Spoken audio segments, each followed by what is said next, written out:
Zapper jingle.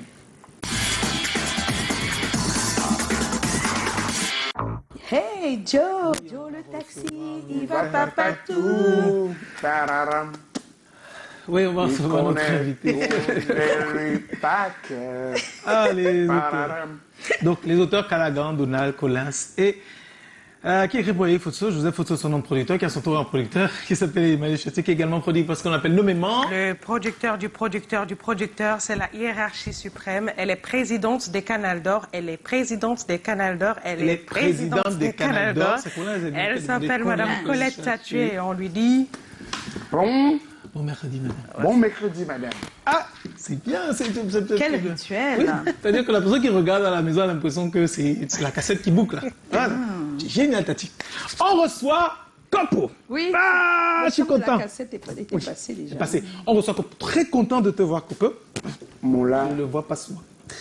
Ah, que dire alors? Copo, tu es considéré comme l'un des plus brillants lyricistes rappeurs. Bon, moi, je t'appellerai pas rappeur. Tu ressembles plus pour moi à un griot, à un conteur ou à un rap conteur, par exemple. Ou beaucoup plus au Mola Djikwata avec qui on tape les divas. Ta musique parle à tout le monde. Au Mouna Fokapo, au Dieu du Mboko. Bref, toutes les souches. Et tu fais partie donc de ces rappeurs-là et lyricistes qui ont adapté le rap qui était plutôt venu de France ou des États-Unis à nos réalités camerounaises. Le rappeur qui était inspiré par l'apiro de Bangas, c'est bel et bien toi. C'était, on va dire, ton idole, véritablement. Et tu le rencontres très tôt, en 92. Tu es tout à peine adolescent. Et à cet instant-là, tu te dis que si je fais de la musique, je vais ressembler à ce gars.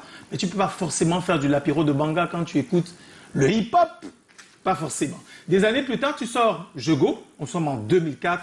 Et c'est pratiquement la révolution. L'un des meilleurs vendeurs de disques à cette année. Tout le monde t'aime, tout le monde t'apprécie. Et la légende raconte même qu'à la base, El Fadouala, tu as fait 30 000 personnes qui étaient là. Extraordinaire. Donc, entre-temps, on ne peut pas se limiter. Si on veut vraiment valoriser l'argot camerounais, on ne peut pas se limiter qu'au Cameroun. Et tu vas chercher très loin. Tu vas avoir un visa pour la création. Oui, donc, et pour lequel tu vas créer le titre Gromologie et tout un album. Entre-temps, tu vas être signé chez Maud Binama International Records et sorti un album qui, pour moi, est une véritable référence quand on parle du rap Moa et Bota. Alors, dans cet album, d'abord, les featurings sont légendaires. Isnebo, Lady Ponce, Henri Dikongué pour le remix de C'est la vie. Et ce que j'adore, le son avec Donny Elwood, Ngata Ndolo, incroyable. Je ne parle pas de Miséricorde avec Stop.